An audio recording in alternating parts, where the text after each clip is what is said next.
Welcome to the Sanity Project podcast, the place for internet technology professionals whose work-life balance plan has imploded. We are here to provide solutions that will help the IT pro live a sane, healthy, and prosperous life.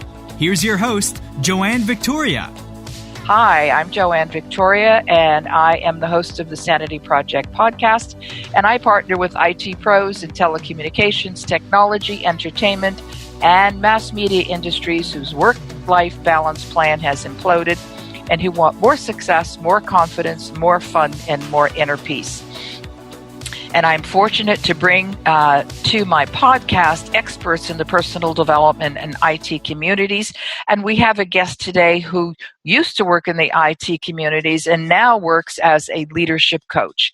Her name is Lara Heacock, and she is a leadership coach who brings over 20 years' experience in corporate America. She runs a popular personal development blog called kindovermatter.com and works with professionals and companies to help them use kindness to end the epidemic of burnout in America. Lara's background includes working in companies ranging from small, privately held firms to multinational organizations. In over a decade of leadership, she managed geographically dispersed teams and mentored and coached associates in the U.S. and abroad. Lara has an MBA, is a certified coach, award-winning writer, in-demand speaker, and author of the book Practical Kindness, 52 Ways to Bring More Compassion, Courage, and Kindness into Your World, and that will be on her podcast page on my website.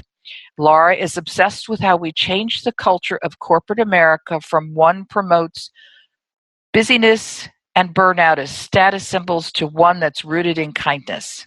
Using her KIND, K-I-N-D method, Lara works with leaders to avoid their own burnout so that they can create teams and lives that thrive. You, the listener, can download the KIND methodology at laraheacock.com. That's LARAHEACOCK.com and get daily doses of kindness at kindovermatter.com. Today, Lara is going to talk to us about how to eliminate burnout in corporate America through kindness and self-kindness. Welcome to the show, Lara Heacock. Joanne, thank you. So happy to be here. I'm happy that you're here. So how can you tell me about working with the leaders in corporations and how you can help them be kind to their teams, to their employees, to their people who they are responsible for, and their clients as well? How does that work for you? Yeah, absolutely. So I always start with the leaders. There's a great Richard Branson quote, and he says, if you take care of your employees, they'll take care of your clients. And I do think that's true. But as the leader who is responsible for taking care of those employees, you have to start by taking care of yourself. So when I work individually in my private practice with a leader, the first thing that we do is focus on their self-kindness. So how is their burnout showing up? How is their stress showing up? Most of them, I will tell you, think they're doing a pretty good job in masking it. I think we all have this idea that we're walking around and nobody has any idea how stressed out we're really feeling. That typically proves to be untrue. Mostly there are some impacts in their team or in their clients or in their higher ups even. So we look at their stress levels first. We start to bring them back to some really healthy self-kindness practices, working with them on making sure, very basic things, getting enough sleep. Are they eating nourishing foods? Are they moving their body in a way that feels good? Do they have close connections and, the people who are their allies outside of the office? And then what that does is it gradually starts to reduce their stress and increase their capacity, and their team notices and their peers notice and their leaders notice. And suddenly they are able to give more to their team. They're able to micromanage less. They're able to get more done. Deadlines aren't missed as much. Budgets aren't blown. Sick time goes down. Turnover goes down. So the increase in self-kindness creates an increase in capacity of the leader, which helps them to make their team and their environment a kinder place, and also one that actually impacts the bottom line in a positive way.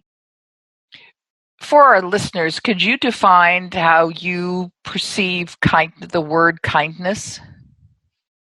Yeah. So in In the business world, I'll give some examples. So some of the things that I practice in, the kindness in business is we talk to each other, not about each other. We create a culture that values feedback and that consistently offers feedback. On a really tactical level, one-on-one with a leader, when you get an email and you're super fired up and super frustrated, one of the tactics we might start to work on is not responding right away, walking away for 2 minutes, not being the person that sends the response that's going to create a whole big snowstorm of challenges, instead just taking that 2 minutes to go and, get a glass of water or get a moment of fresh air before we actually act on that email. So, there's a couple of different ways, but all of these things together are going to create cultures that are corporate cultures that are healthier and that are more effective, that work together better. They're able to better collaborate. And, it all falls under that umbrella of kindness in business. So what is your data on stress in the world and how it affects the leadership in our corporate world today? What do you know about that? So I just recently read an article that said that 80 to 90% of primary care physician visits in the U.S. are due to some sort of stress-related illness or symptom or, reason for scheduling the appointment. So 80 to 90%. Now, how that looks in the corporate space, obviously there's an impact to insurance pricing. The more your employees use the insurance, the more it costs.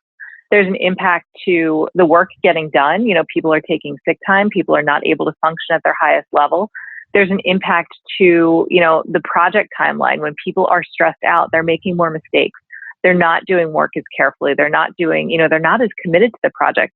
And there's a huge impact to turnover. In the U.S. right now, unemployment is at like a 60-year low or something like that. It's incredibly low.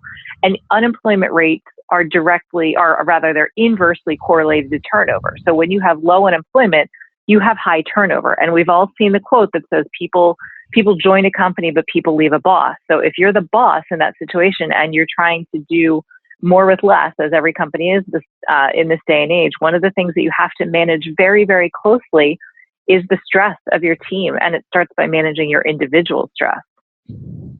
That's interesting. They join a company, but they leave because of the boss, which is true. This is the hierarchy tells. I know of people at one particular company that I'm dealing with, which is a worldwide, global, and most of them are right now. And it's people. It's just the people who lead them in whatever capacity they have. That the company's fine, they get good benefits and so on and so forth, but they just can't handle. And where I live in the Seattle area, I don't know where you are. Where are you located? Where's the 215 area code? Yeah, I'm right outside of Philadelphia, so direct opposite coast. Okay, so we are on the opposite coast. But where I am, there's people walk across the street to another company. It's that close. If they get ticked off, they just pack up just their phone, actually, because that's all they need, and they walk across the street from Facebook to Google, from Google to, there's certain companies nobody goes to anymore, but up here, but that's just gossip stuff, and I won't get into that. But it's so easy in the world that I'm dealing in and the world you dealt in, and in a lot of corporate environments, just to walk someplace else and get another job. It is. It's very, very easy. Yeah, if you have a boss that is making your work life miserable, and let's face it, you're spending, a third to 50% of your time at work. If that direct person who's responsible for that big chunk of your life is making it miserable, what are you going to do? Are you going to stay? Most people are not. No, they're not. No, they're not. Not unless they're civil service employees. And I mean, really, and even that, that goes to another extreme. So how can people be kind to themselves, and how can you convince people that how vital it is to be kind to themselves, how vital it is to their mental health, to their psychological health, to their physical health, to put themselves first, even if this is not something that they've understood before? How would you start somebody like that who is willing to make a commitment to improve their daily work life? What would be the first thing that you would tell somebody to do? So I think the first place we would start is, and the K in my kind methodology is keeping it real. So the first place we always start is, what's really, really true in this moment.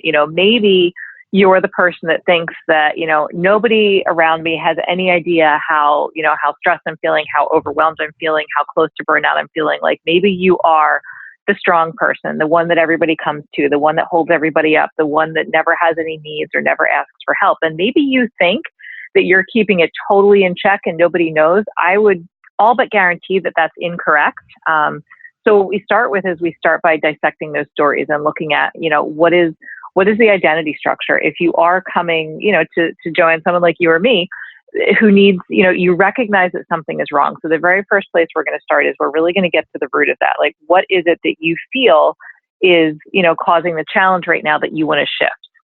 And then the next step we're going to move into is the I, which is I, me, my. We're going to look at what is your role in it. How are you impacting the situation? If you are the leader and, you think that you're really keeping your stress in check, but you've noticed that your turnover is increasing lately and that your team is, not as dedicated as they once were, and, something is just feeling off, we're going to look at your role as the leader in that result and in that team environment that you would like to change. And then the third step is the next, the what's next. And that's where it gets kind of fun. We start to talk about what do we want it to look like? If you could wave a magic wand and in 6 months, things could look very differently. What would that look like? So we start to design kind of the goals and the things that we're looking at as far as our ideal future state. And then D is delivery. So we're going to start by learning some new habits. We go really tactical. We go really high level. We get into the mental and the mental and emotional side of things, as well as the really tactical day-to-day habits and tools and techniques that you can take with you forever. And, starting with all, it all starts with keeping it real though. So the very first place I start with people is by really digging in and figuring out, why did you call me? Why are we having this conversation? Explain to me what it is that you see that has brought you here. Yeah, there is certainly a certain amount of awareness that's necessary with the people that you speak with in order to get them to even look at the aspect of reality. They have to be willing. Yeah, I agree. They have to be aware. I mean, I don't think and I would assume that the type of people you deal with are certainly aware of what they do, but self-awareness might be another strategy altogether. Self-awareness. Yeah, I think a lot of times it's frustration that drives people. It's like you almost get to the point where you throw your hands up in the air and it's like, I can't figure this out on my own. I know what I want to be different, but that's as far as I can get. I can't figure it out. And, I always tell my clients, no one teaches this stuff in school. Like nobody teaches you, how to be kind to yourself, how to, be a compassionate business person. Nobody teaches you how to manage your stress and how to avoid burnout. We live in this go, go, go world that validates all of these external achievements. Like you're not supposed to have all the answers. That's why there are people like you and I in this world that can help people and give them a new set of tools. When I first talk to my clients, we a lot of times have the conversation about how you have a really great set of tools and I have a really great set of tools and yours and mine do not overlap. And I'm going to teach you some new ones that you can integrate into your existing toolkit so that you can learn to do these things that get you to that result that you want. You're not supposed to come to me knowing how to do it. You're supposed to come to me either, hitting that frustration point or knowing what you want to be different. And we'll figure out what is real, what is your role in it, and then how do we get there? There you go. That's the important thing, is that this is the tools that you provide to your clients are something that they can incorporate in their daily lives, and then it extends up or down or sideways to help others and benefit others as well as yourself. So how difficult is it to get that across to new people? So I do find, honestly, most people, and I'd be curious if you see the same, but I think that most people, by the time they reach out to work with a coach, there's some high level frustration. It's not just like, gosh, I woke up today and I think I'd like to make some shifts in my life. There's mostly a pretty strong, it's like, man, the stuff is hitting the fan and I can't do it anymore. Or maybe they know somebody that had a coach and, there's a pretty high degree of frustration.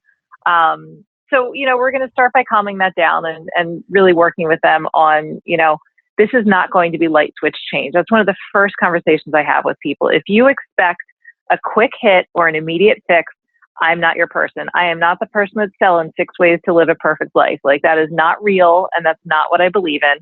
But what I can promise you is that when we work together and when we build some trust and when we take some baby steps over a period of time, things can absolutely look differently. One of my favorite stories is a leader that I worked with. We were really doing some personal one-on-one work, but she just showed up at a session one day, and this wasn't a goal that she had ever set for herself, but she said to me, "Oh, in the last 2 weeks, I completely revamped the review system at my company." And I was like, huh, well, look at that. We had been working together to a point where she had, started to do some of that foundational work, and she had started to unravel some of those stories that she'd carried her whole life on why she couldn't ever take a break, why she always had to be, the quote unquote perfect leader. She couldn't ever show, weakness or vulnerability or transparency.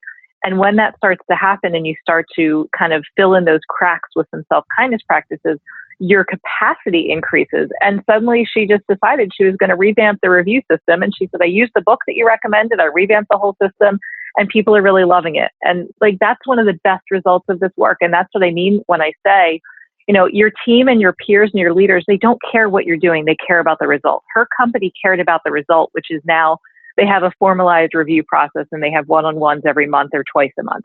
They don't care that she got it from me or she worked with a coach or she had to learn to take care of herself first. They reap the rewards that she's giving to them with, doing her own work. Yeah, it is all about the outcomes. How's it going to change everything?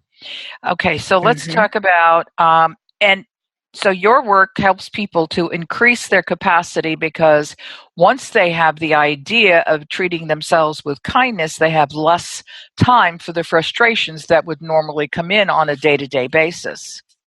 Is that sort of? And we help teach them. Yeah, I help teach them strategies to manage them. Stress happens. Like if I could wave a wand and create a stress-free world, Joanne, you and I would be millionaires. But the reality is that life happens, and what I want to teach people is the tools to deal with things. And the tools to deal with things always start with how are we taking care of ourselves? I just think of myself personally. If I get a terrible night's sleep and, I eat 3 donuts for breakfast and I sit in front of my computer for 9 hours and I never get up, like, I'm not the greatest person to talk to when I see my husband that evening. Like, it's just a fact. And, but if I make different choices, and you can't always control how good your sleep is, but I can control the time that I go to bed and, the amount of sleep I give myself. And I can control, the choices I make for my physical health and my emotional well-being. And when I start to shift those choices, I not only have increased capacity to deal with stress and little things don't bother me quite as much, but I also develop the tools to be able to deal with the bigger things. Sometimes, sometimes bad things happen. Sometimes you have to do a layoff. Sometimes you lose your job. Sometimes you have to tell a client that you can't deliver on the project on time. Like, those are genuinely stressful things that still happen. And we can manage them better when we've got our foundation of self-kindness in place. I totally agree with you. So give me some insight as to the genesis of your book, Practical Kindness, 52 Ways to Bring More Compassion, Courage, and Kindness into Your World. Yeah, technology is fantastic, and I spent a good amount of my career in it, but at the end of the day, I'm a physical book person. I don't have a Kindle. I don't like to read on my tablet. I enjoy a physical book, and I wanted to create a physical book for, that people can have with them. It literally can go in a bag. I wanted something where people had a quick reference for something that they needed, a little bit of help with. So, some people tell me they use this book and they really do it week by week. And each week they focus on, whatever they've read, and they do the practices and they focus on it for a full week. And some people like to open it to a random spot and see what speaks to them in that moment. Some people know that, there's a couple practices in there that they need to go back to on a more consistent basis, but there's no wrong way to use it. What I designed it to be is a really quick, accessible, bite-sized way to start your own self-kindness journey. The first section of the book is the foundations of self-kindness, because I believe that's where every journey starts. Yeah, I only read paper. I don't read I have a Kindle and it's been sitting on the shelf for a year unused. Most of my books do come in a PDF format as well, because that's the nature of the game and not everything is published in a book format. But for myself, I go to the library is my best friend. Mm-hmm. Yes. And my book is on Kindle as well, because I know that not everybody is like you and not everybody is like me. But, right. I think there's something nice about holding a physical book. And for those who are all about the book on technology, fantastic. There's a Kindle version of it too. I want to remind people that you have two websites. They can go to your website at laraheacock.com, LARAHEACOCK, and as well as kindovermatter.com. That's KIND over matter, MATTER.com. And your Facebook and Twitter and Instagram and Pinterest are all /kindovermatter. So you've got your consistency going, which certainly alleviates a lot of the stress when people come up. I know people come up with different names for their social media accounts, and it's like, but that's not who you are. So how can people find you? I know, it's so hard. It's so hard. It's like, well, I'm this over here and I'm that over there. And I get it. If you go to Instagram and something is already taken, you kind of have to punt. But I'm super grateful that I have the consistency across platforms. It's so much easier for people. Well, that's your brand, Kind Over Matter, and it works. Mm-hmm. And I haven't tried Instagram yet because I'm sure that my name has been taken more than once. But on everything else, I am /Joanne Victoria. So that's the way it goes. And I really want people to refer this podcast out to others, because this is important. You can go to iTunes and leave a fabulous review, and both Lara and I would appreciate that.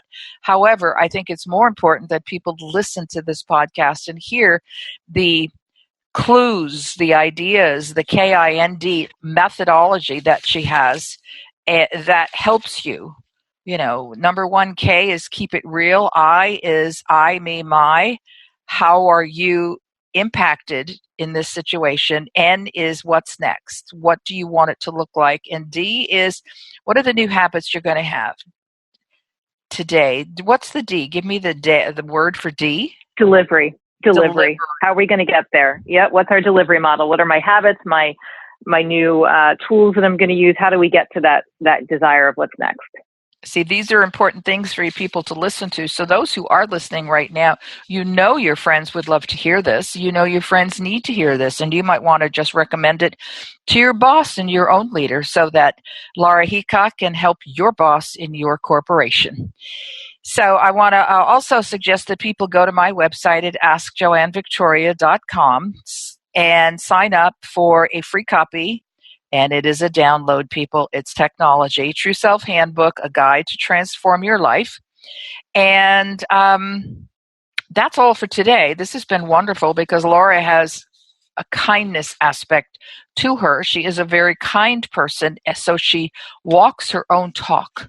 And I think that's really important in this day and age, that people not just put out what they do, but the fact that they are what they do. So thank you, Lara Heacock, for being here today. And I wish you the best. Thank you so much. Thank you. It was so wonderful. Thank you. Appreciate it. Bye-bye. I hope you enjoyed this episode of the Sanity Project podcast. Please go to askjoannevictoria.com and continue the conversation on my podcast page. And get a free copy of my book, The True Self Handbook, a guide to transform your life. That's askjoannevictoria.com. Take care, and thanks for being here.